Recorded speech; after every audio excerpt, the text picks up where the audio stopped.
कपाड़ सरी से लाभ तो विशेष संत संगे पूर्व पुण्य जरे होती सनुकूला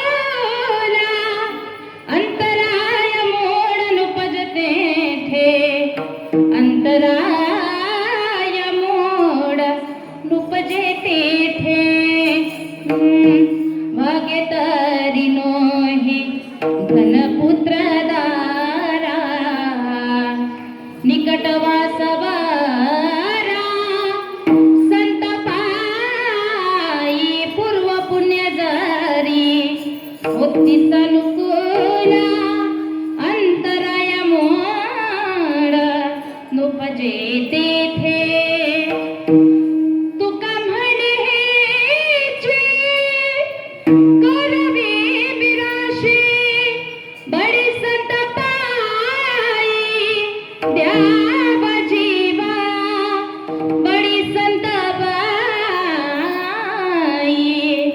द्यावा जीवा पूर्व पुण्य जरी होती सनुकूल अंतराय मोरा नुपजते थे विठ्ठला विठ्ठला विठ्ठला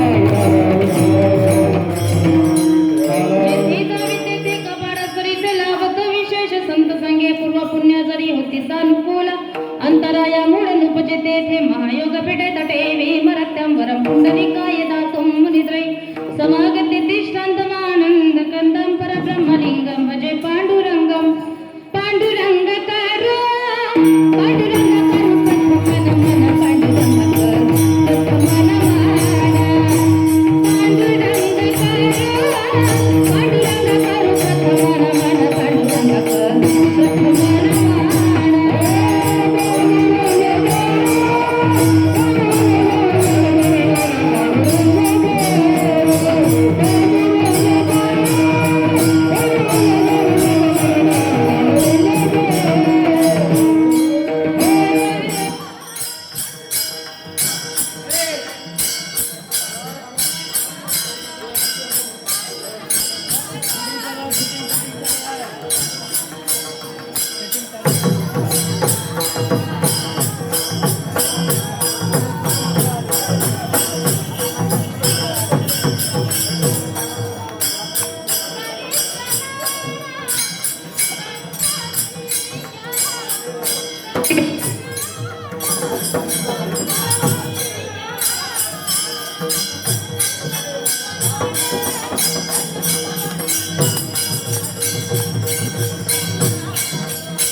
देवाची ये मुक्ताबाई नामा त्रिभुवन पावनी जय जय श्री राधारमणा जय जय नवला किशोर जय गोपी चित्तचार प्रभा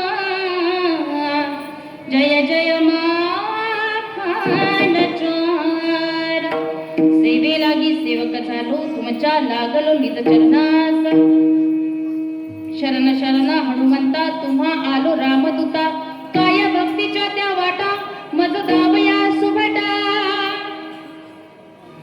एक मला लागे ध्यास शेगावी होचला योगीराज गजानना योगीराज गजानना आज पोहोचला एक मला लागे ध्यास शेगावी होचला सिद्ध सर्व सिद्धी ज्याच्या डोळ्यात असंख्य हे भक्तगणा ज्याचे गाण गाता गणगणात बोलते हा मंत्र गावचला गणगणात बोलते हा मंत्र गावचला योगीराज गजानन योगीराज गजानन आज पोहोचला एक मला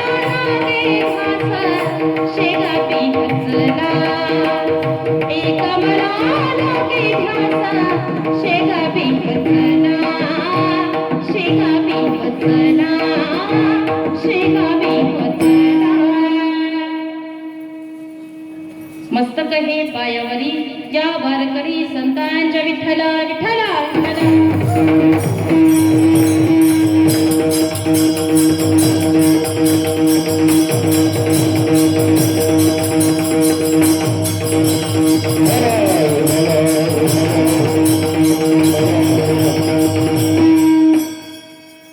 प्रस्तुत प्राप्त श्री प्राप्त प्रसंगी संकीर्तनाच्या सेवोपत निवडलेला हा अभंग एच्चे यावत भूतलावावर जन्माला आलेल्या सर्व जीवांचा उद्धार करण्यासाठी आपला देह अखंड झिजविणारे वैराग्याची महामूर्ती वैराग्याचं ज्वलंत प्रतीक असणारे सदेह वैकुंठला जाणारे पंचमवेद निर्माते महाराष्ट्राचे भूषण सकल संत भूषण संत सम्राट हृदय सम्राट श्रीमंत जगद्गुरु जगतवंदनीय तुकाराम महाराज देहूकर आणि यांचा उत्कृष्ट असा 4 चरणांचा हा अभंग असून अगदी छोटासा अगदी सोप्या अर्थाचा बहुतेकांच्या परिचयाचा आणि संतांचं महत्व प्रतिपादन करणारा असा हा अभंग आहे आणि या अभंगामध्ये जगद्गुरु जगतवंदनीय श्री संत तुकोबराया आपल्याला सांगतात की आम्ही ज्या ज्या ठिकाणी जाऊ त्या त्या ठिकाणी आपल्या सोबत आपलं कपाळ म्हणजे आपलं नशीब आपलं प्रारब्ध आपल्या सोबत येणार आणि खरा लाभ हा जर कुठे मिळणार ना दादा तर तो संतांच्या संगतीमध्ये मिळणार आणि आपलं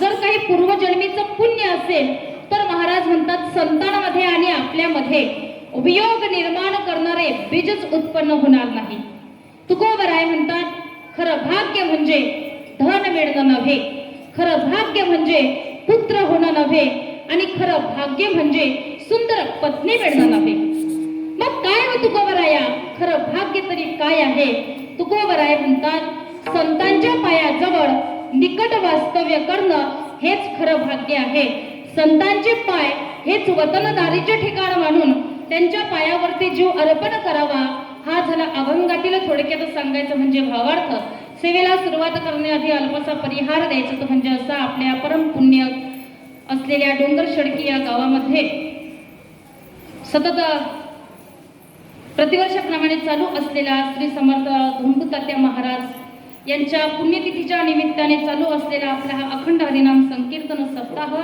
तथा रामायण तथा श्री रामायण कथा आणि ज्यांच्या मुखातून सतत 5 दिवस झाले आपण या कथेचं रसपान करीत आहात असे परम आदरणीय हरिभक्त पारायण बंडूपंत महाराज यांच्या अमृततुल्य वाणीतून श्रवण करीत आहात आणि आजच्या या 5व्या दिवसाचं कीर्तनरूपी वाक्पुष्प भगवान परमात्म्याच्या चरणारविंदावरती समर्पित करण्याचा सुयोग तुमच्या सर्व ग्रामस्थांच्या वतीने आज माझ्याकडे आलेला आहे. म्हणून या ठिकाणी मी माझं खरंच परमभाग्य समजते की धन्य मी मानेन पुणे संचित किंवा मग तरी माझ्या दैवा पार नाही. वास्तविक बघा आज पावसाची सुद्धा हजेरी या ठिकाणी झालेली आहे. पण समयाचे सादर व्हावे देवा ठेवीला तैसे रहावे. समयाचे सादर व्हावे समयाचे सादर व्हावे. बघा जशी परिस्थिती माणसाच्या जीवनामध्ये येईल त्या परिस्थितीला माणसाने अगदी धाडसाने धैर्याने सामोरं गेलं पाहिजे. आणि या ठिकाणी भाग्यवान लोक तुम्ही आहात की एवढा पाऊस येऊन सुद्धा या ठिकाणी तुम्ही कीर्तनाला आलात म्हणून एकदा जोरदार टाळ्या तुमच्याकरता झाल्या पाहिजे. बघा आज 3:30 मुहूर्तापैकी एक शुभ मुहूर्त म्हणजेच चैत्र शुद्ध प्रतिपदा गुढीपाडवा. गुढीपाडव्याच्या तुम्हा सर्वांना आपल्या नवीन वर्षाच्या हार्दिक हार्दिक शुभेच्छा. हे नवीन वर्ष आपल्याला ऐश्वर्याचे, धनधान्याचे, समृद्धीचे, आरोग्य संपन्न जावो अशी या ठिकाणी ईश्वर चरणी प्रार्थना करूया. बघा वास्तविक जर आपण बघितलं ना तर गुढीपाडवा, गुढी उभारण्यामागे बरीच कारण मीमांसा आहे. विजयाचं प्रतीक म्हणून या ठिकाणी आपण गुढी उभारत असतो. त्या ठिकाणी सायंटिफिकली सुद्धा बरेच रिझन आहेत. त्यानंतर नैसर्गिकदृष्ट्या, शास्त्रीयदृष्ट्या सुद्धा अनेक कारणं आहेत. गुढी उभारायची ते म्हणजे आपल्या भक्तीची, गुढी उभारायची आपल्या संस्कृतीची, गुढी उभारायची आपल्या विचारांची, आपल्या संस्काराची. टाळी वाजवावी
आजपासून आपलं नवीन वर्ष चालू होतं. पण बरीच लोक अशी आहेत की ते 1 जानेवारीला आपल्या नवीन वर्षाचं सेलिब्रेशन करतात बरं का. असो बघा या ठिकाणी खरं तर सुंदर नियोजन तुमच्या ग्रामस्थांचं आहे. आता पावसामुळे आपल्याला इथे या ठिकाणी कीर्तन सेवा करावी लागत आहे. नाहीतर गायक वाचक अगदी उत्कृष्ट आहेत. म्हणून एकदा नियोजन करता जोरदार टाळ्या वाजवा. आणि या ठिकाणी खरंच भाग्यवान लोक तुम्ही आहात की तुम्ही कीर्तनाला येता. कारण कुणीही नाही येत दादा या कथा कीर्तनाला. अरे सपने तो सभी सजाते हैं, सपने तो सभी सजाते हैं, लेकिन टूट जाते हैं. ठीक उसी तरह शुरू कथा कीर्तन में तो वही लोग आते हैं जिन्हें हमारे राम और कृष्ण बुलाते हैं, जिन्हें हमारे राम और कृष्ण बुलाते हैं. भाग्यवान लोक या ठिकाणी आपण आहात की कीर्तनाला आपण येता. संत ज्या मार्गाने आपल्याला जायला सांगतात त्याच मार्गाने जाणारे आपण लोक आहात. आणि बघा, भारत देश हा अतिशय पवित्र आणि पावन देश आहे. त्यामध्ये महाराष्ट्र की या महाराष्ट्राला कित्येक वर्षापासून संतांची एक परंपराच लाभलेली आहे. पवित्र ते कोण पवन तो देश, जेथे हरीचे दास जन्म घेती.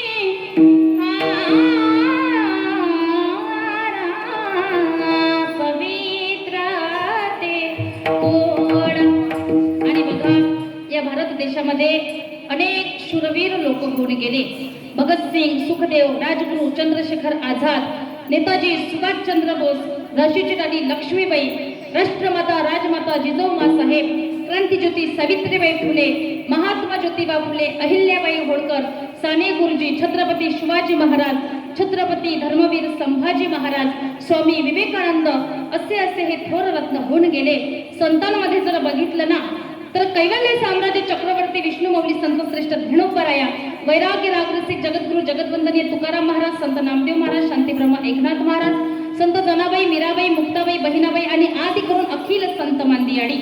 म्हणून तर म्हणावं असं वाटतं ना की अरे, या भारतासारख्या देशनी, महाराष्ट्रासारखं राज्याने, पंढरपुरासारखं तीर्थनी, पांडुरंगासारखं दैवतनी, ज्ञानोबरायांसारखे संतनी, ज्ञानेश्वरी सारखा ग्रंथने, वरकरी संप्रदायासारखा संप्रदायने, रामकृष्ण हरीसारखा मंत्रने, रामायणासारखे आचारसंहितेने, दशरथासारखे वडीलने, कौशल्यासारखे आईने, रामासारखा मुलगाने, सीतेसारखी सुन्नी, भरत लक्ष्मणासारखे भाऊने, उर्मिलासारखे जाऊने, रावणासारख्या शत्रूने, विभीषणासारखा मित्राने, कोल्हे इतकं लाभाडणे, कावडे इतकं धुरताने, काजडे इतकं काढणे, लोणी इतकं मौनी, या माणसाच्या शरीरासारखं दुसरं शरीर कुणाचं नाही.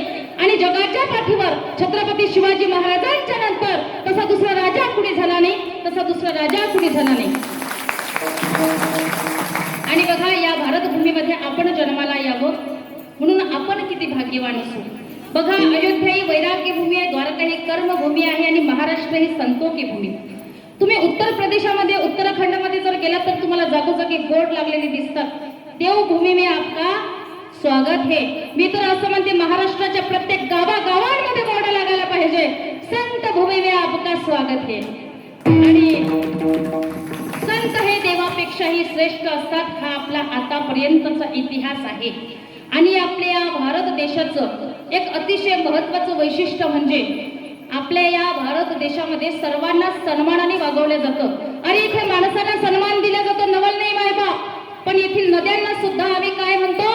माता. गोदावरी, गंगा, कावेरी, नर्मदा. इतना आदर नदियों को जहाँ माता कह के बुलाते हैं, इतना आदर इंसान तो क्या पत्थर भी पूजे जाते हैं.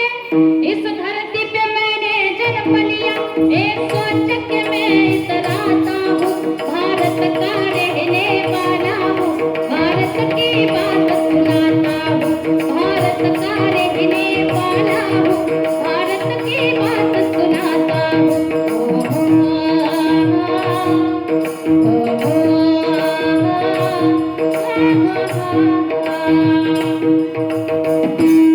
आणि बघा, या भारत भूमीमध्ये आपण जन्माला आलो, याचा आपल्या सर्वांना अभिमान असला पाहिजे बरं का. आणि बघा, याच भारत भूमीमध्ये, महाराष्ट्राच्या मातीमध्ये जगद्गुरु जगद्वंदनीय तुकाराम महाराज होऊन गेले. त्याच तुकोबारायांचा अभंग सेवेकरिता निवडलेला आहे. तुकोबारायांचा अधिकार सामान्य नाही माझ्या दादांनो, माझ्या ताईंनो. घरात नाही आण, गावात नाही मान, तरी चित्तात समाधान जगद्गुरु तुकोबाराय. तुकाराम तुकाराम नाम घेता कापे यमा.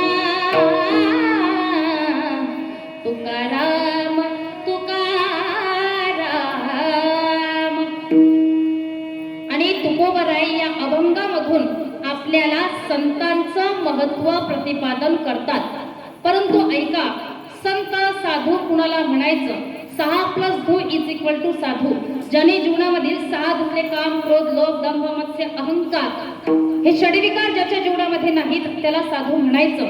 परंतु या कलियुगामध्ये स्वतःला संत म्हणून घेणारे फार लोक आहेत मायबाप. आणि जादूटोणा करणारे लोक स्वतःला संत म्हणून घेतात. कुणी कुणी देव अंगात आणून स्वतःला संत म्हणून घेतात.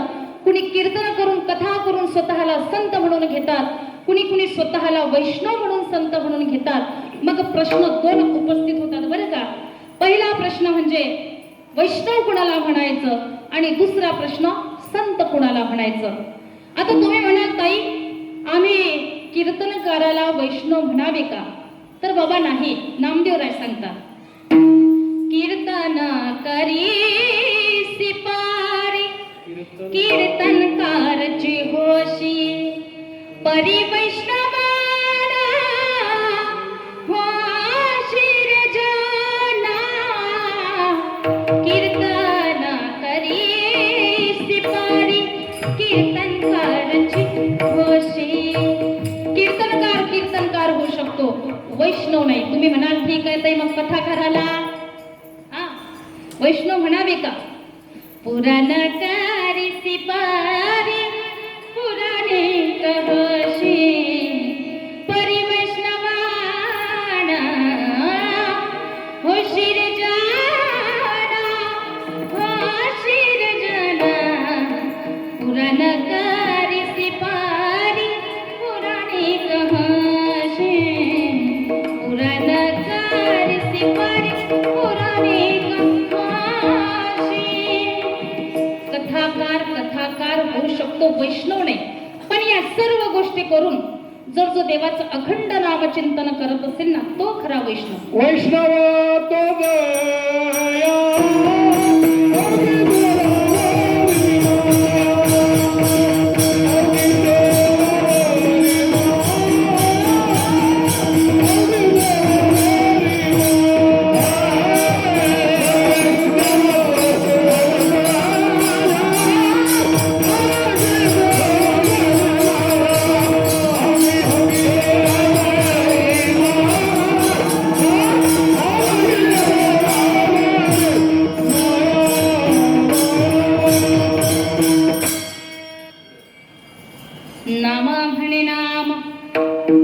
केशवाचे केसी तरीच वैष्णव हुशिरे जना. या सर्व जगात ज्यांना देव दिसतो तो खरा वैष्णव बरं का. विष्णू माया जग वैष्णवांचा धर्म वैष्णवांचा धर्म. भेदा भेदा भ्रम भेदा भेदा भ्रम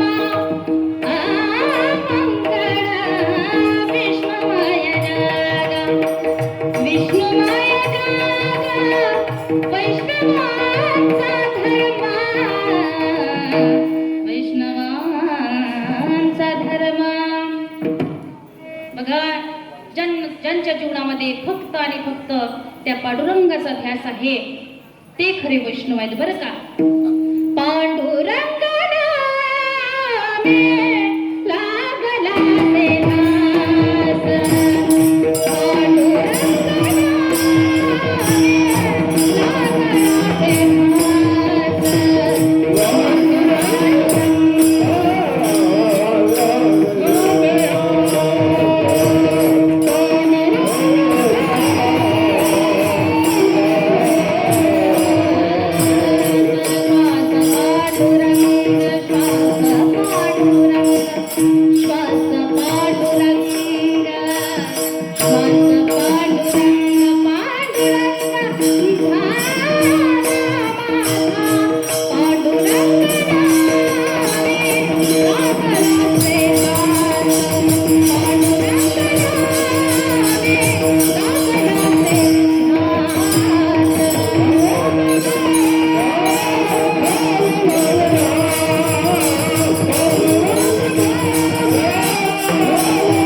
बाबतीत. मग संत कोणाला म्हणायचं तर बघा काही काही लोक देव अंगात आणून स्वतःला संत म्हणून घेतात.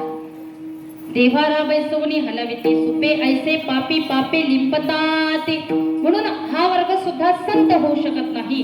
कुणी कुणी भगवे कपडे परिधान करून स्वतःला संत म्हणून घेतात. आता भगवे कपडे परिधान करणाऱ्याला जर संत म्हणावे, साधू म्हणावे, संन्यासी म्हणावे, तर मग आता काही लोक म्हणतील ताई मग एखाद्या कुत्र्याचा सुद्धा भगवा रंग असू शकतो ना. परंतु त्याला काय अनुभव हो. भगवे तारीश्वारा सहजा विष त्याचा तिथे अनुभवाचा काय प्रश्न.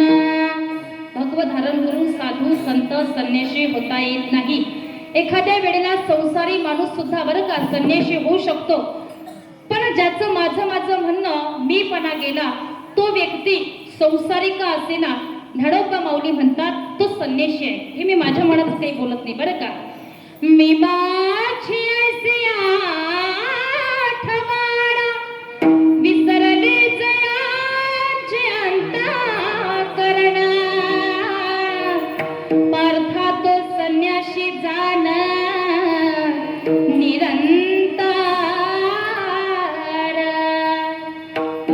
भगवे कपडे परिधान करून साधू संत संन्यासी होता येत नाही. एखाद्या वेळेला संसारी माणूस संन्यासी होऊ शकतो बरं का. म्हणून संन्यासी होणं पाहिजे तेवढं सोपं नाही, फक्त सोंग घेणं सोपं आहे. वैराग्य आणणं फार फार कठीण आहे. बघा एक धोबी बाबा नदीवरती कपडे धुत होते आणि नदीवरती कपडे धुत असताना नदीच्या किनारी एक संन्यासी आले, साधू आले, संत आले. त्या संन्याशांना त्या नदीच्या किनाऱ्यावरती एक सोन्याची अंगुठी पडलेली दिसते.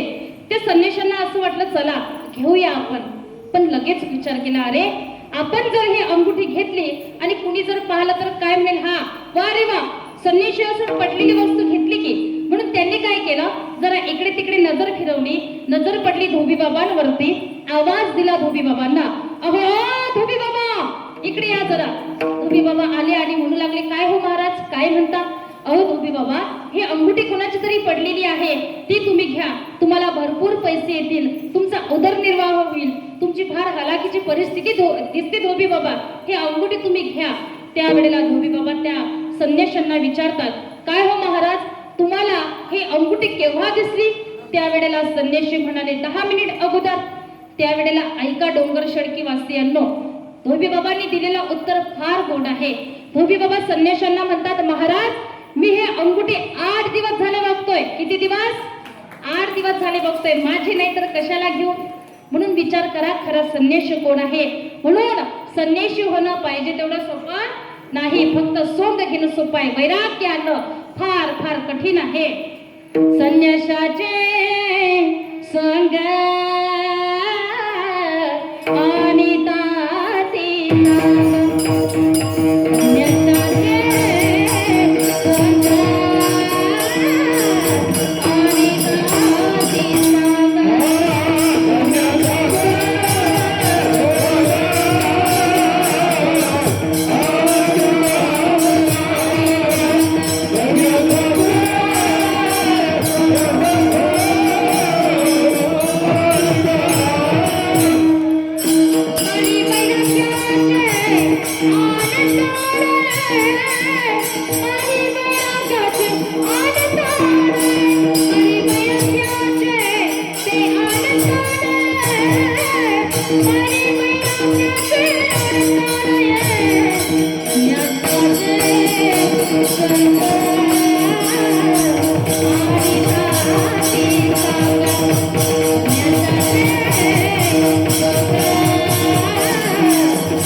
वैराग्याची व्याख्या विचारसागर ग्रंथात केलेली आहे.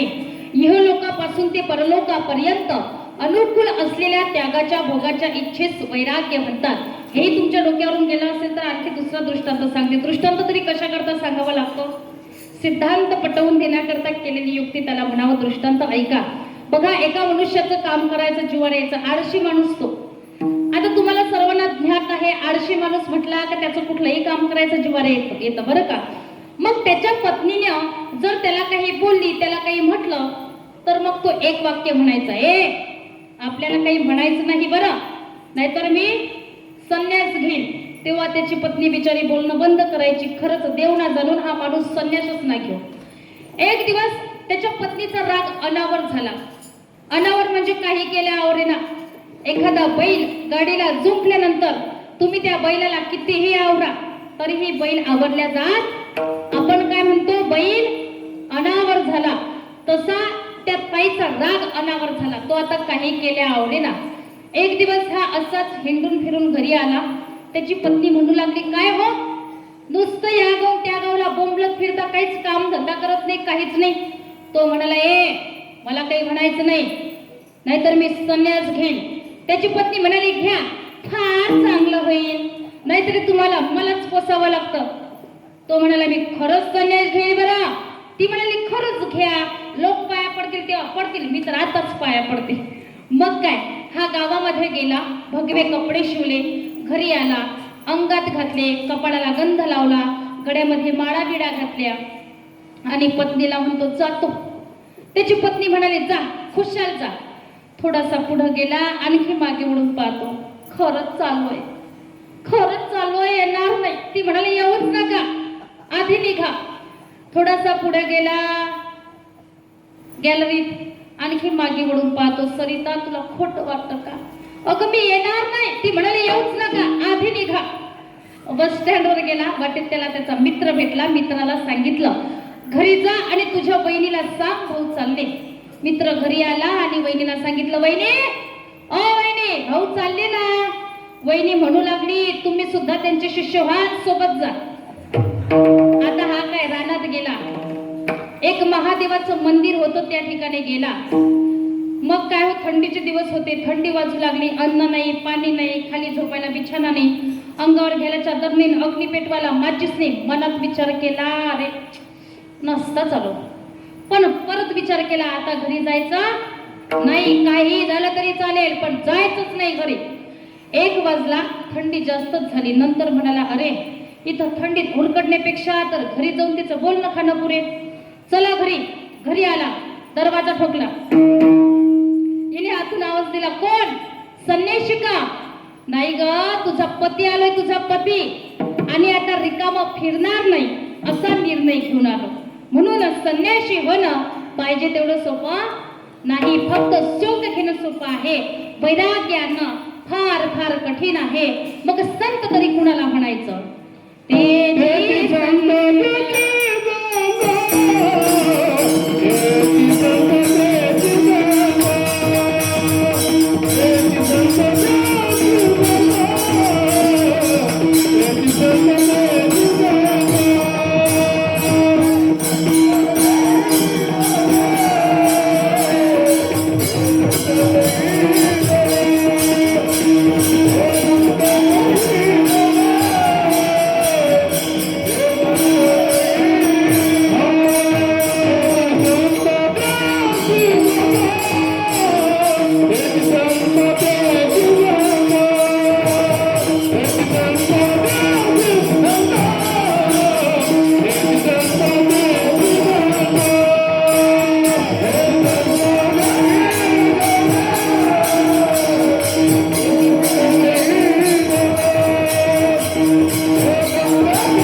देवावर ज्यांचं खरं प्रेम आहे, तेची संत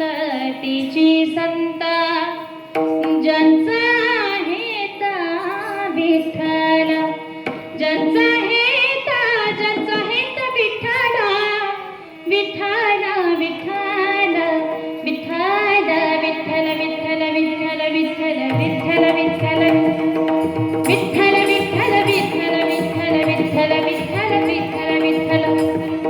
प्रपंचातल्या गोष्टींपेक्षा देवावर ज्यांचं खरं प्रेम आहे, देवाचं सतत नामस्मरण, देवाचं सतत चिंतन करतात, ते खरे संत आहेत. आणि अशा या खऱ्या संतांच्या संगतीमध्ये जर आपण गेलोत ना मायबाप, तर आपल्याला विशेष लाभ मिळणार. आणि तुम्ही जर त्यांच्या संगतीमध्ये नाही गेला, काय होईल? कपाळ सोबत येणार, कपाळ अभंगाच्या प्रथम चरणात. जेथे जावं तेथे कपाळात रीते, जेथे जावं तेथे कपाळात रीते, जेथे जावं तेथे कपाळात रीते, जेथे जावं तेथे कपाळात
जेथे जावे तेथे कपाळ सरीचे लाभ, तो विशेष संत संगे. महाराज म्हणतात, आपण ज्या ज्या ठिकाणी जाऊ त्या त्या ठिकाणी आपलं कपाळ आपल्या सोबत येणार. आता मला तुम्ही सांगा सज्जनांनो, माय बापांनो, तुम्ही या ठिकाणी कीर्तनामध्ये आलात, मग तुम्ही तुमचं कपाळ घरी ठेवून दिलं का सोबत घेऊन आले? बोला, झोपले का काय? हा? सोबत घेऊन आलात ना. ज्या ज्या ठिकाणी आपण जाऊ त्या त्या ठिकाणी आपलं कपाळ आपल्या सोबत येणार. आता कपाळ सोबत येणार याचा लाक्षणिक अर्थ असा आहे प्रारब्ध. बघा, शास्त्रामध्ये त्याला प्रारब्ध म्हणतात, लौकिकामध्ये त्याला दैव म्हटलं जातं, आणि काही लोक मात्र त्याला नशीब म्हणतात. कर्माचं स्वातंत्र्य आपल्या प्रत्येकाला आहे बरं का. नेमकी शेती करायची, नोकरी करायची, कुठला उद्योग व्यवसाय करायचा, हे स्वातंत्र्य आपल्या प्रत्येकाला आहे. मग शेती करायची म्हटलं तर त्याच्यामध्ये काय पेरायचं हे स्वातंत्र्य आपल्या प्रत्येकाला आहे. पण त्या शेतीत मिळणारं जे फळ आहे ते मात्र कपाळात असलेलं, प्रारब्धामध्ये असलेलं. म्हणून मला तरी असं वाटतं की कुणीही व्यवसायाबद्दल नाराज होऊ नये बरं का आजोबा, की काय राम हो, उगाच आम्ही या व्यवसायात पडलो हो. कदाचित आम्ही जर या व्यवसायात पडलो नसतो तर फार बरं झालं असतं, फार तोटा झाला राव आमचा. मला असं वाटतं हे असं कोणी म्हणू नये. कारण तुम्ही व्यवसायामध्ये बदल करू शकता, प्रारब्धामध्ये बदल करू शकत नाही. तुम्ही आज ज्या व्यवसायामध्ये, ज्या क्षेत्रामध्ये आहात, तुम्ही कदाचित दुसरा व्यवसाय बदलला असता तरीही आज ज्या लेवलला तुम्ही उभे आहात त्याच लेवलला तुम्ही त्याही क्षेत्रामध्ये उभे असता. म्हणून कुणीही व्यवसायाबद्दल नाराज होऊ नये. बघा,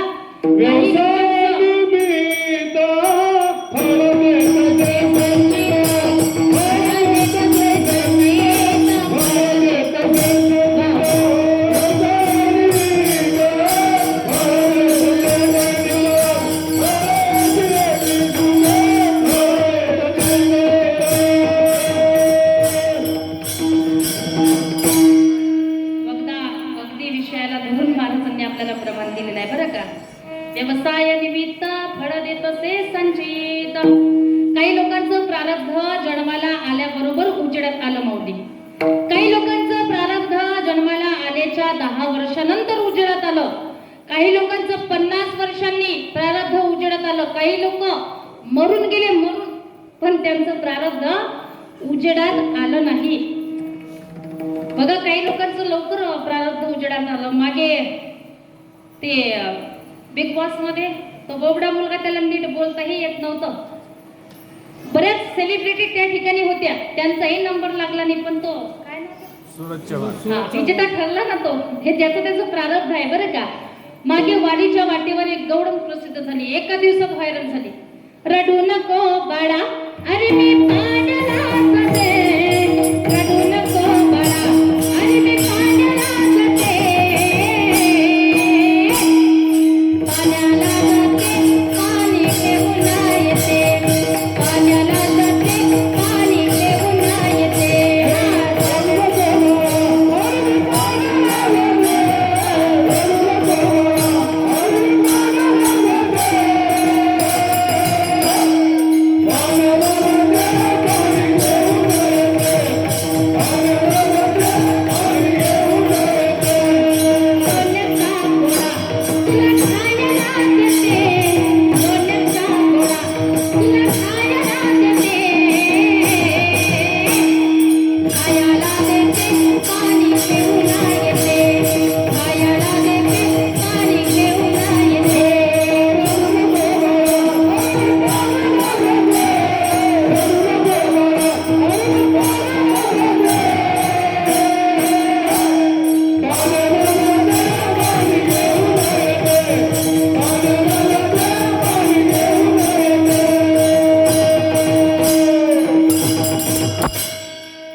मागे गणपती उत्सवाच्या प्रसंगाला एक रील्स बघत होते लोक. आमच्या पप्पाने गणपती आणला, आमच्या पप्पाने गणपती आणला, शंकर आणि पार्वती मांडीवर बसला गणपती, शंकर आणि पार्वती मांडीवर बसला गणपती, टुकुमुक बघतोय चांगला, आमच्या पप्पाने गणपती आणला, आमच्या पप्पाने गणपती आणला.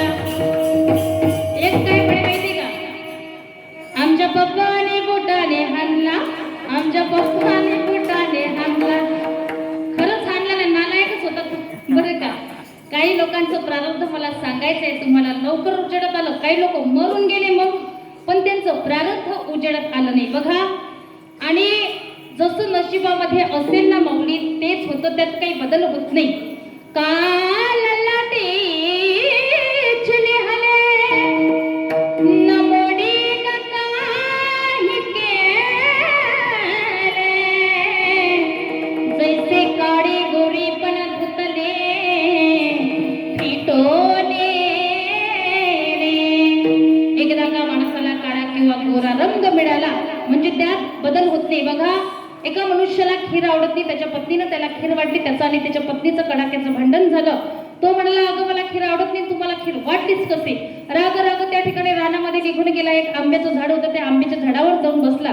रात्री त्याच झाडाखाली काही चोर चोरी करून येतात. काही चोरांनी तांदूळ साखर चोरलेली असते, काही चोरांनी दागदागिने चोरलेले असतात. चोर मस्तपैकी खीर बनवतात. आहा, आता तुम्ही तोंडाला पाणी सुट देऊ नका बरं का, कारण तुम्हाला काही इथं खीर मिळणार नाही. आपलं कीर्तन चालू आहे बरं का. चोर मस्तपैकी खीर बनवतात, मायबाप अंघोळीला जातात, अंघोळी नेतात, जेवण करायला बसतात. पहिला घास घेतला चोरांनी, तेवढ्यात याला खोकला येतो. याला खोकला येतो, हा खोकला चोरांना हा दिसतो. त्यावेळेला एक चोर म्हणाला, ए लवकर उतर खाली, उतर पटकन खाली. त्यातील दुसरा चोर म्हणाला, अरे आपण अंघोळीला गेल्यानंतर नक्कीच याने आपल्या खीरीत विष टाकलं. मग मला सांगा मित्रांनो, ही विष टाकलेली खीर आपण तरी का म्हणून खायची? ही खीर यालाच खाऊ द्या. तो म्हणाला, मला खीर आवडत नाही, मी खीर खात नाही. चोर म्हणाले, तुला खीर खावीच लागणार. तो म्हणाला, बाबा मला खीर आवडत नाही रे, माझं माझ्या पत्नीचं या खिरी करता भांडण झालं, तुम्ही सुद्धा खीर खायला लावता. चोर म्हणाले, तू आम्हाला नसताच्या भानगडी सांगूच नको, तू या खिरीमध्ये विष टाकलेला आहे, तुला ही खीर खावीच लागणार. चोर त्या मनुष्याला जबरदस्तीने त्या दिवशी खीर खाऊ घालतात. याचा अर्थ काय आहे मायबाप? तर त्या दिवशी त्याच्या नशिबात खीर होती. जसं नशिबामध्ये असेल तेच होतं. त्यात काही बदल होत नाही. परंतु संतांच्या सानिध्यात जर तुम्ही गेलात तर नक्कीच तुमच्या नशिबामध्ये सुद्धा बदल झाल्याशिवाय राहत नाही. आणि आपल्या हातांच्या रेखा विचित्र जरी असल्या ना, विचित्र, पण संतांचं सानिध्य जर तुम्हाला लाभलं, संतांच्या सानिध्यात जर तुम्ही गेला, त्यांचा संग तुम्ही जीवनामध्ये केला, तर तुमच्या हाताच्या विचित्र रेखा बदलण्याचं सामर्थ्य संतांमध्ये आहे बरं का. परंतु आपण संतांच्या संगतीमध्ये जायला तयारच नाही मायबाप. नको त्या लोकांच्या संगतीमध्ये आपण गेल्याशिवाय राहत नाही. पण मी सांगेन तुम्हाला, अरे तुम्ही सज्जनांच्या संगतीमध्ये जाल, नक्कीच तुमचं जीवन चांगलं होईल. संगत केली दुर्जनाची, दारुड्याची, जीवनाचं वाटोड झाल्याशिवाय राहणार नाही. संगत केली संतांची, जीवनाचं सार्थक झाल्याशिवाय राहणार नाही. पण हे मोठ्या मोठ्या लोकांना कळालं नाही कुणाच्या संगतीमध्ये, कुणाच्या पंगतीत बसायचं. आपण तर सामान्य माणसं आहोत, बरोबर ना मावशी. कर्ण किती शूरवीर होता, पण संगती बिघडली.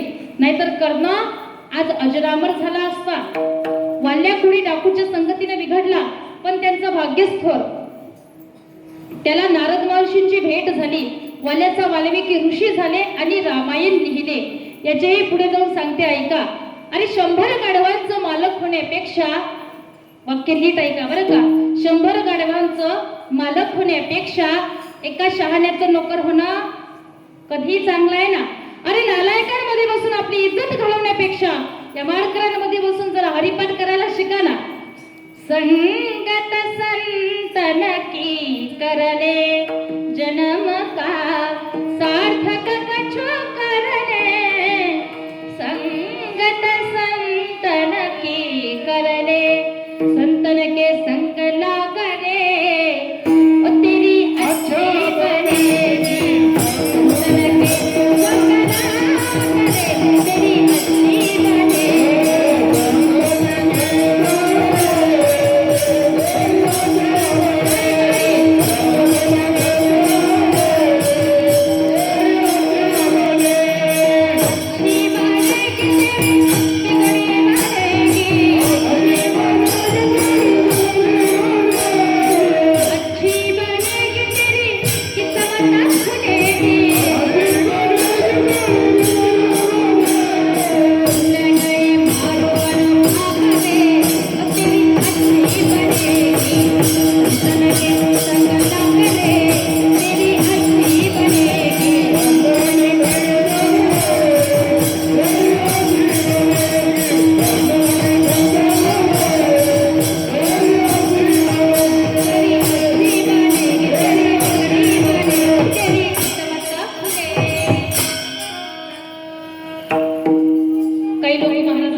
मग आम्हाला ते संत केव्हा भेटतील. महाराज म्हणतात, पूर्व पुण्य जरी होती सानुकूला, अंतरायामुळे उपजते. ते महाराज म्हणतात, तुमचं जर पूर्वजन्मीचं काही पुण्य असेल तर संतांमध्ये आणि तुमच्यामध्ये वियोग निर्माण करणारे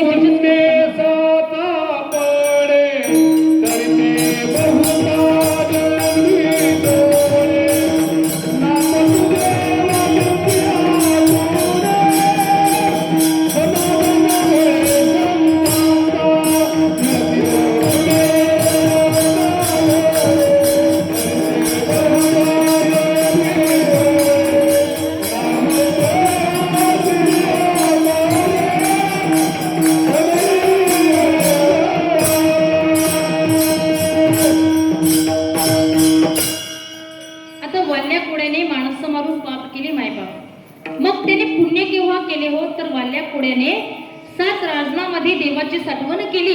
वल्ल्या खोडी माणसं मारून पाप करायचा आणि आपल्याजवळ जे दगड असायचे, जे गोटे असायचे, त्या माठामध्ये तो टाकायचा. परंतु ते दगड नसून, गोटे नसून, ते शालिग्राम असायचे. त्याच्यावर संतांची कृपा झाली, नारद महर्षींची भेट झाली. संतांची भेट होणं फार दुर्मिळ आहे, अवघड आहे. बहुआ बघाडा आहे संत भेटी,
त्याकरिता जन्मोजन्मीचं पुण्य असावं लागतं, त्याशिवाय संतांची भेट होत नाही. आणि खरं भाग्य म्हणजे संतांची भेट होणं. खरं भाग्य म्हणजे धन मिळणं नव्हे, खरं भाग्य म्हणजे पुत्र होणं नव्हे, खरं भाग्य म्हणजे सुंदर पत्नी मिळणं नव्हे. मग काय होतं खबर आहे? खरं भाग्य काय? अभंगाच्या तृतीयेच्या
म्हणजे माणसाला भाग्यवान होता येत नाही. कारण धनाच्या पाठीमागे 15 अनर्थ आहेत.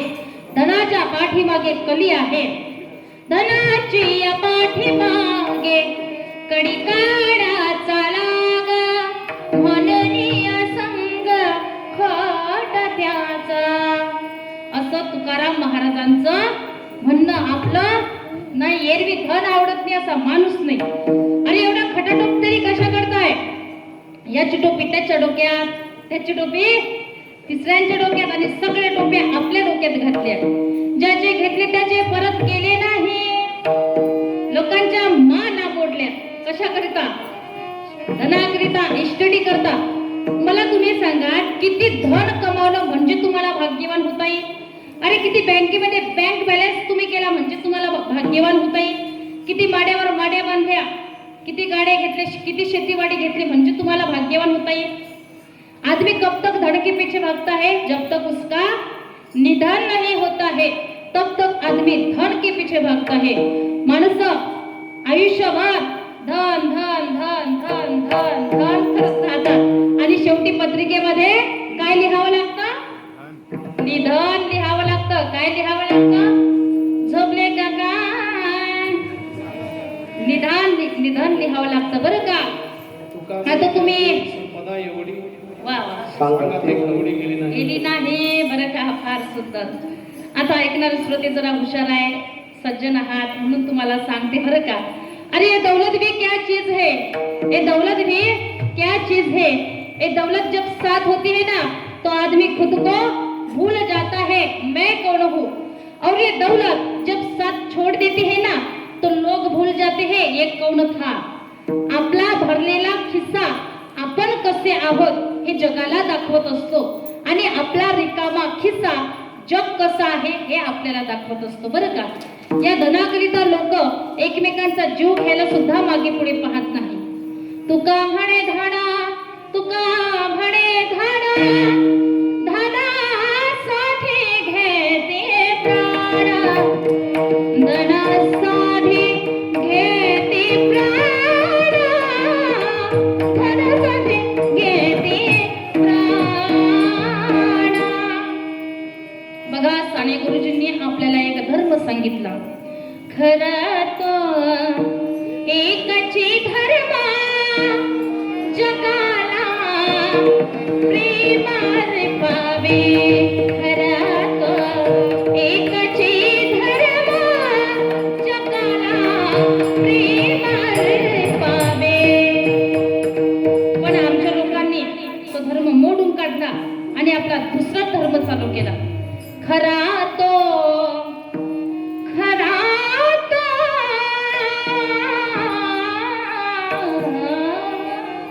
खरा तो एकची धर्म धुऱ्याचे धुऱ्याचे बांध कोरावे.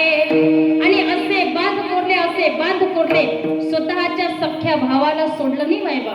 या महाराष्ट्राच्या मातीत असे काही सख्खे भाऊ आहेत या भारताच्या भूमीत की जे धनाकरता इष्टडी करता संपत्ती करिता स्वतःच्या भावाच्या मानेवरती कुऱ्हाडीने घाव घालायला मागे पुढे पाहत नाहीत बरं का. म्हणून तुकोबाराय म्हणतात भाग्य तरी नोहे धन पुत्र होणं म्हणजे सुद्धा भाग्यवान होता येत नाही. कारण पुत्र जर चांगला निघाला तर जिवंतपणे स्वर्ग आहे मायबाप. पण उलट झालं विरुद्ध झालं वाईट निघाला जिवंतपणे नरक आहे ना. बघा एका गरीब आई वडिलांनी कष्ट करून मुलाला नोकरीला लावले. पुढे तो फार मोठा कलेक्टर झाला. तो शहरात राहू लागला. त्याचे आई वडील खेड्यात राहू लागले. तो आपल्या आई वडिलांच्या भेटीला सुद्धा येत नाही. एक दिवस त्याचे आई वडीलच त्याच्या भेटीला जातात आणि नेमकं त्या दिवशी त्याच्या मुलाचा जन्मदिवस असतो, वाढदिवस असतो आणि वाढदिवसाच्या निमित्ताने खूप मोठी पार्टी ठेवलेली असते. हे आई वडील सुद्धा आपल्या मुलाला भेटायला जातात. अंगावरती कपडे फाटलेले असतात, पायामध्ये चप्पल तुटलेली कशी बशी शिवून त्या ठिकाणी पायामध्ये घातलेली, डोळ्याला चष्मा, चेहऱ्यावरती सुरकुत्या पडलेल्या.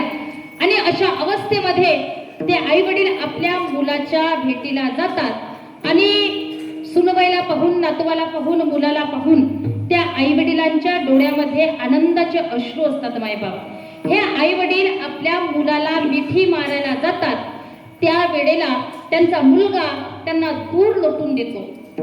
लोक विचारतात काय हो साहेब हे कोण आहेत? सांगतो अरे कुणी भिकारी असतील, भिकारी मला नाही त्यांची ओळख आणि माझ्या मुलाच्या जन्मदिनाच्या निमित्ताने भीक मागायला आले असतील. त्या वेळेला अक्षरशः रडायला लागतात ते आई वडील की अरे एवढं आपण याला हाडाचं काढा आणि रक्ताचं पाणी करून शिकवलं तरी सुद्धा हा मुलगा असं म्हणतो. ढसा रडायला लागले महाराज ते आई वडील आणि त्यांचं अंतःकरण मात्र त्या ठिकाणी बुडून गेलं. नको देऊ देवा पोटे हे संताना. एकदाच ते आई वडील आपल्या मुलाच्या भेटीला गेले, परत भेटीला सुद्धा गेली नाहीत बरं का. म्हणून माझे हात जोडून विनंती आहे इथे बसलेल्या सर्व तरुणांना की तुम्ही तुमच्या आई वडिलांची सेवा करा गड्या. तुम्हाला जीवनामध्ये स्वतंत्र देवाची भक्ती करण्याची गरज पडणार नाही. पण आपलं असं झालंय तरुणांनो, 4 तांदूळ डोक्यावर पडले, बायको घरात आली, कधी आई वडिलांना विसरून गेलो कळत नाही हो मुलांना. आमची संस्कृती तरी काय आहे? मातृदेव भव पितृदेव भव आचार्य देव भव अतिथी देव भव अशी म्हणणारी आपली ही संस्कृती. आणि आज आपलेच आई वडील वृद्धाश्रमात राहतात. विचार करण्यासारखी गोष्ट आहे.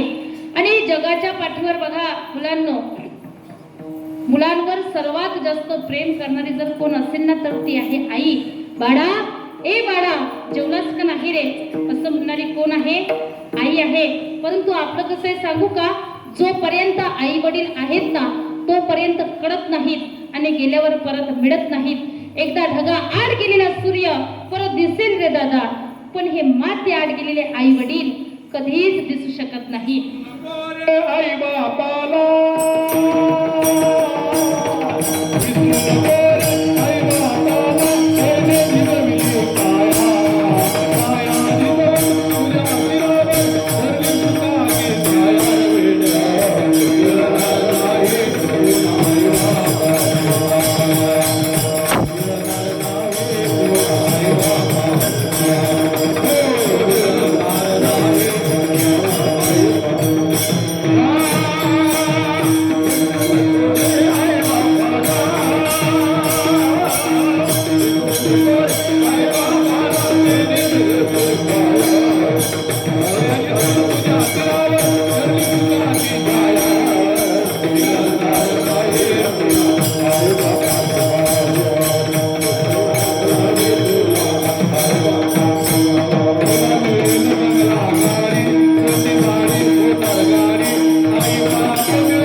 आहेत. मी सांगेल त्याला, अरे दादा, ज्याला आई वडील आहेत ना तो श्रीमंत. या जगामध्ये यशस्वी कोण? ज्याने आपल्या आई वडिलांची किंमत केली तो. या जगामध्ये विजयी कोण? ज्याने आपल्या आई वडिलांची शब्द पूर्ण केली तो. आणि या जगामध्ये नालायक कोण? तर ज्याने आपल्या जिवंत आई वडिलांना घराच्या बाहेर लाथा मारून काढलं ना रे दादा, तो नालायक आहे, तो नालायक आहे. नंतर त्या ठिकाणी रडून काही उपयोग होत नाही बरं का. या आई, आई तू का सोडून गेलीस ग मला? कशाला गेलीस आई तू स्वर्गाला? कोण बघवील तुझ्या या बाळाला? खऱ्या अर्थाने आई वडिलांची सेवा करा बरं का. आई वडिलांच्या उपकारातून उत्तीर्ण होण्याकरिता तुम्ही तुमच्या आई वडिलांना घर नाही दिलं तरी चालेल बरं का मुलांनो. पैसा, प्रॉपर्टी, संपत्ती, इस्टेट, दागदागिने नाही दिले तरी चालतील. बंगईवरच बसवलं पाहिजे असंही काही नाही. फक्त आणि फक्त 2 शब्द का होईना आपल्या आई वडिलांसोबत प्रेमाने बोलावे लागतात. पण आपण तेही करत नाही बरं का. बघा, गोदान आणि भूदान चळवळीचा महान प्रणेता विनोबा भावे ज्या वेळेला व्याख्यानाला जायचे ना, त्या वेळेला आपल्या आईचं मडकं पातळ सोबत घेऊन जायचे. त्या ठिकाणी व्याख्यान करायचे. व्याख्यान झाल्यानंतर भावेंकरता सुंदर मखमलीचं मऊ लुसलुशीत विच्छेद केलेलं असायचं. भावेंनी त्याच्यावरती आपल्या आईचं मडकं पातळ घ्यावं, ते अंथरावं, त्याच्यावरती झोपावं. लोकांनी विचारावं, भावेंना काय हो भावे, आम्ही तुमच्याकरता फार सुंदर मखमलीचं मऊ लुसलुशीत विच्छेद केलंय आणि तुम्ही या बिछाईतवरती हे मडकं पातळ काय अंथरता? त्यावेळेला भावेने दिलेलं उत्तर फार गोड आहे डोंगर शेळकीवासियांना बरं का. भावे म्हणतात, सावकार तुमच्याकरता असेल तुमची मखमलीची गादी, तुमच्याकरता असेल तुमचं मऊ लुसलुशीत बिछेद, पण ऐका सावकार, ज्या ज्या वेळेला माझी आई या जगात होती ना त्या वेळेला खऱ्या अर्थाने मी माझ्या आईच्या मांडीवरती झोपायचो सावकार. पण आज माझी आई या जगात नाही हो, ती या जगातून निघून गेली. पण ऐका ना हो सावकार, ज्या वेळेला मी माझ्या या आईच्या मडक्या पातळावर झोपतो ना त्यावेळेला मला असं नाही वाटत की हे मडकं पातळ आहे. मला असं वाटतं माझे या जगामध्ये आहे आणि मी माझ्या या आईच्या मांडीवरती शांतपणे डोकं ठेवून झोपलेलो आहे. बघा, गोदान आणि भूदान चळवळीचा महान प्रणेता विनोबा भावे कापडामध्ये आई शोधतो मुलांनो, आणि आपण आपल्या जिवंत आई वडिलांना घराच्या बाहेर लाथा मारून काढतो. खऱ्या अर्थाने आई वडिलांची सेवा करा. तुम्हाला जीवनामध्ये स्वतंत्र देवाची भक्ती करण्याची गरज पडणार नाही. कारण माँ बाप ही ना खुश है तेरे, बेकार सारी कमाई है, ए लाख नहीं ये हाँ कहे, इस राज को मत बोलना, हर बात को तुम भरे, माँ बाप को मत भूलना, अपने ही पेट को काटा है और तेरी काया सजाई है, ये पावन लोगों के दिल को पत्थर बना कर मत तोड़ना, उपकार इनके लाखों है, इस बात को मत बोलना, हर बात को तुम भूलो भले, माँ बाप को मत भूलना, माँ बाप को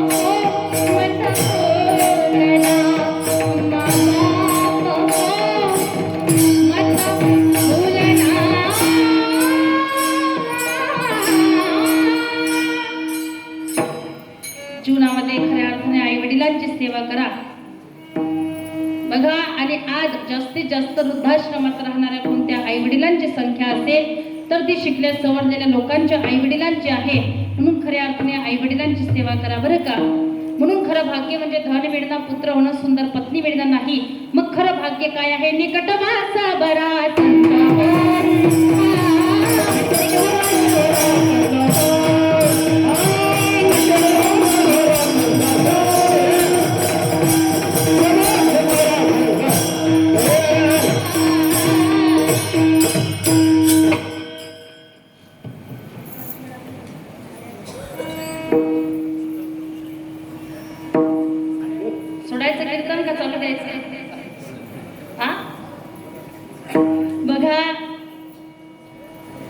बिकट वास बरा संतापाई तुकोबराय म्हणतात की तुम्हाला जर वास करायचा असेल तर संतांच्या पायाजवळ करायचा, संतांच्या सानिध्यात आपण राहायचं. परंतु आपण संतांच्या सानिध्यात जायला तयार नाही बाईबाप. कथा कीर्तन सुद्धा आपण ऐकायला तयार नाही. पण बघा आपण या ठिकाणी कीर्तनाला येतो यात नवल नाही. कारण छत्रपती शिवाजी महाराज सुद्धा कीर्तनामध्ये येऊन बसायचे. कुणाच्या कीर्तनाला? हा झोपले का काय? कुणाच्या कीर्तनाला? तुकोबरायांच्या कीर्तनाला. म्हणूनच तर आज छत्रपती शिवाजी महाराज की, धर्मवीर संभाजी महाराज की असे म्हटल्यानंतर जय जयकार होतो मायबाप. हा जय जयकार एखाद्या व्यक्तीच्या नावाचा नाही, तर हा जय जयकार त्यांनी केलेल्या कर्तृत्वाचा आहे. म्हणूनच तर आज 33 कोटी देवतांची लक्षावधी अब्जावधी मंदिरं आहेत. पण आपल्या राजांची मंदिरं नसताना ज्याने प्रत्येकाच्या हृदयामध्ये घर करून ठेवलंय त्यांचं नाव म्हणजे छत्रपती शिवाजी महाराज. राजा तरुण पाहिजे, संपत्तीवान पाहिजे, विद्वान पाहिजे, बलवान पाहिजे, कीर्तिवान पाहिजे, दयावान पाहिजे. सगळेच्या सगळे गुण छत्रपती शिवाजी महाराजांच्या अंगी होते. म्हणून राजा असावा तो छत्रपती शिवाजी महाराजांसारखा. पण त्यांना घडवण्यामागे जर महत्वाचा मोलाचा वाटा कुणाचा असेल तर राष्ट्रमाता राजमाता जिजाऊ माँसाहेबांचा. म्हणून तर म्हणावं असं वाटतं की माता तुम्ही जर नसत्या तर नसते दिसले मंदिरांवरचे कळस. माता तुम्ही जर नसत्या तर नसते दिसली अंगणी तुळस. माता तुम्ही जर नसत्या तर नसते लढले हो मावळे. आणि खरंच माता तुम्ही जर नसत्या ना तर नसते दिसले ही विजयाचे सोहळे, ही विजयाचे सोहळे, ही विजयाचे सोहळे. म्हणून धन्य आहे राजमाता राष्ट्रमाता जिजाऊ माँसाहेब की जिने छत्रपती शिवाजी महाराजांसारखा मुलगा जन्माला घातला. धन्य धन्य थोर आई शिवरायाचे जिजाई, आज पूजित महाराष्ट्र सारा. मुजरा मानाचा मानाचा मानाचा जिजाईला. नाहीतर काय आपण नुसतं म्हणायचं अरे अंधार झाला, आता काय पाहिजे? दिवा पाहिजे, दिवा. या देशाला जिजाऊचा शिवा पाहिजे. काही काही माशी यायचे बरं का, राजा तुम्ही पुन्हा जन्माला या. मग मला तुम्ही सांगा कशाला बोलावतो आपण राजांना? कशाला? आपण काय काय धिंगाणे करतो ते पाहायला का दारूच्या बाटल्यांचे झाकडं गोळा करायला? कशाला बोलावतो राजांना? आणि मला तर एक प्रश्न पडतो की अरे आपल्याला राजांना बोलवायची गरज पडते, मग आपण तरी काय करतो? आपण काय फक्त त्यांच्या जयंत्या पुण्यतिथ्या साजऱ्या करावे?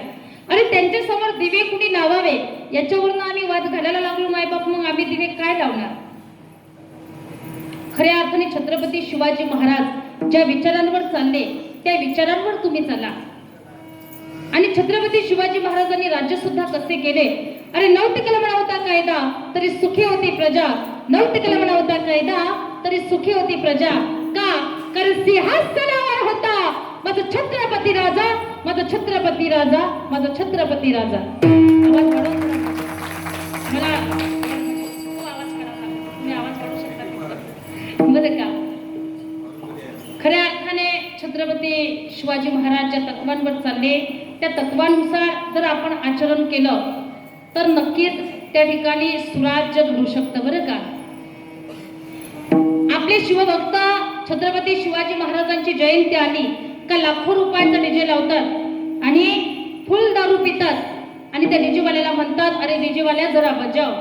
मला तुम्ही सांगा छत्रपती शिवाजी महाराजांना कुठलंच व्यसन नव्हतं आणि आपण जर व्यसन करून दारू पिऊन त्या ठिकाणी जयंती साजरी करत असू तर काय वाटत असेल आपल्या राजांना? बाघाच्या जातीचे बळद जातीचे जगात वैभवशाली, बाघाच्या जातीचे बळद जातीचे जगात वैभवशाली. माझ्या राजाची जयंती झाली, शिवरायाची जयंती झाली, शिवरायाची जयंती झाली, माझ्या राजाची जयंती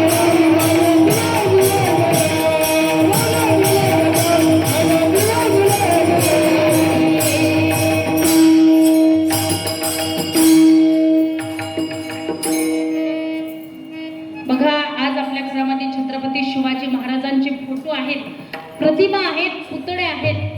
विचार किती घेतले, विचार घेतले मात्र शून्य बरं का. शिवनेरीवर शुभ जन्मला राजांचा अधिपती, साऱ्या राजांचा अधिपती, दैवत छत्रपती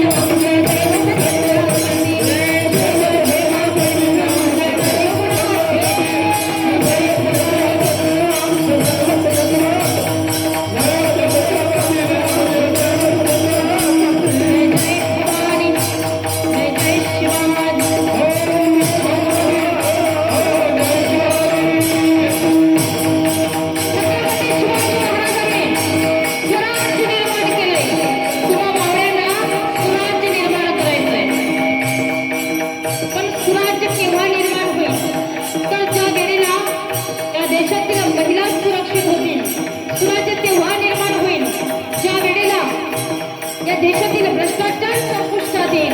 सुराज्य तेव्हा निर्माण होईल ज्या वेळेला या देशातील शेतकऱ्यांच्या आत्महत्या बंद होतील आणि ज्या वेळेला अशी परिस्थिती निर्माण होईल आपण समजूया आपल्याला सुराज्य मिळालं.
छत्रपती शिवाजी महाराजांचं नाव घेतल्यानंतर अंगावरती शहारे उभे राहतात, कारण तसं कर्तृत्व होतं तसं बरं का.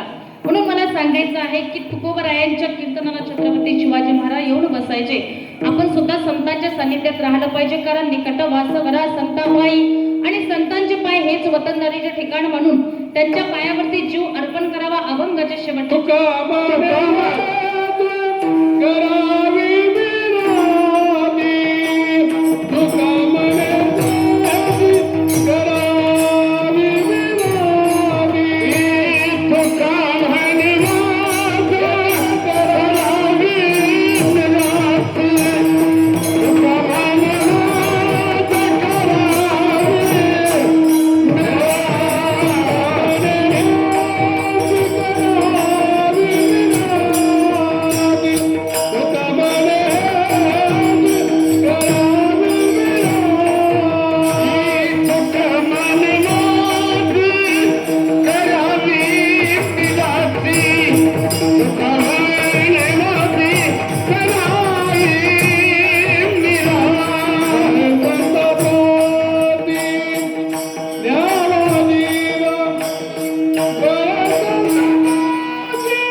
तुकोबर आहे म्हणतात जीव द्यायचा झाला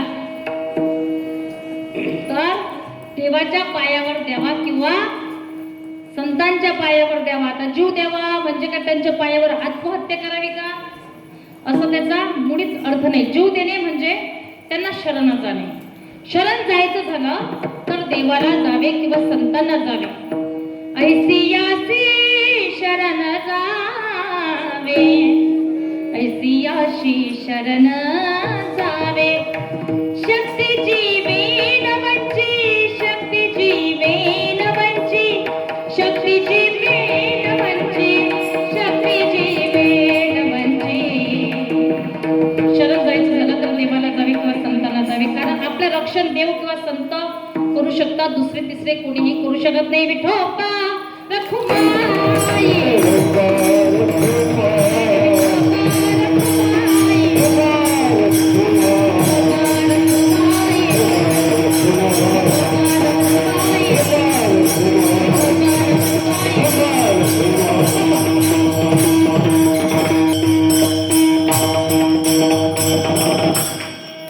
बघा या ठिकाणी आपली कीर्तनाची वेळ झालेलीच आहे. जाता जाता साईची सेवा करा, गोमातेची सेवा करा, देशाबद्दल धर्माबद्दल अभिमान बाळगा आणि जरा गोड बोला.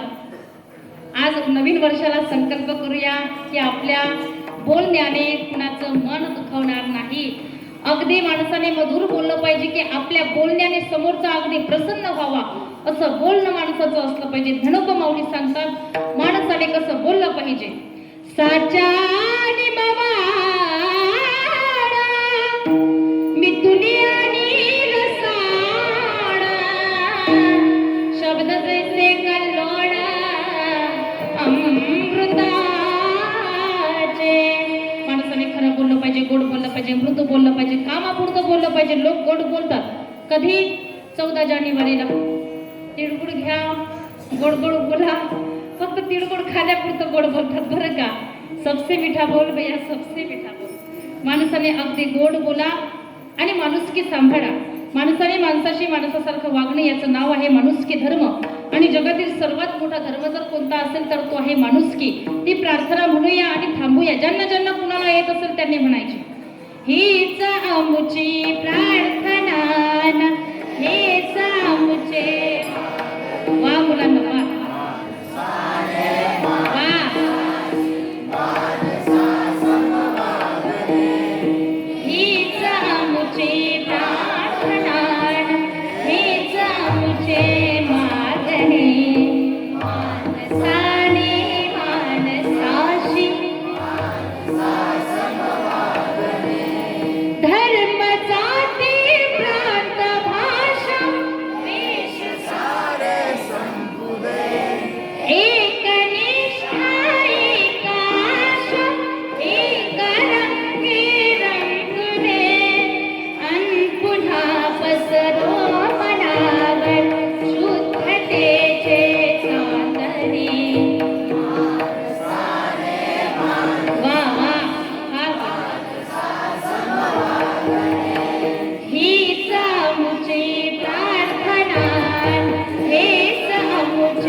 जावं जावं